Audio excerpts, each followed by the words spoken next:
آقای محمد اقبال، نخود که شما یک شهروند تاجیکستان هستید، در مملکت‌های بیگانه رفته مردم تاجیکستان غیبت کنید.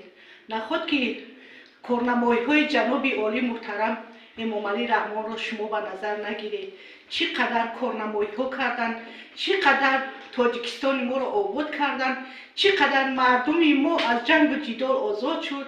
ما زنهای عذاب کشیده که در سالهای جنگی وطنی چقدر عذاب‌ها کشیدیم، چقدر فرزندا رو با خواری زاری کلان کردیم. امروز ما نمیخواهیم که فرزندای ما باز روی جنگ رو ببینن، نمیخواهیم که فرزندای ما دوباره مادر گم کنن، پدر گم کنن، زنها شوهرای خود را گم کنن.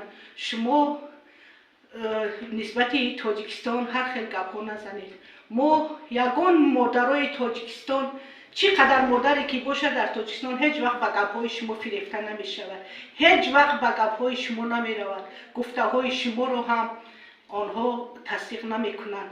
شما گپ‌های زنید که به چنین دهانتون باشد. بگذار تاجیکستان ما همه خیلی گل شکوفان باشد.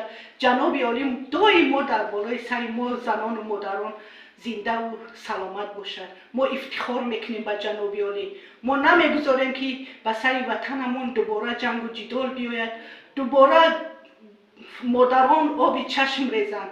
ما مادران تصمیم گرفتیم که هیچگاه در تاجیکستان ما جنگ و جدال نشود. همین خیلی تاجیکستان ما دائم آفتابی باشد و دشمنان تاجیکستان سرنگون باشند.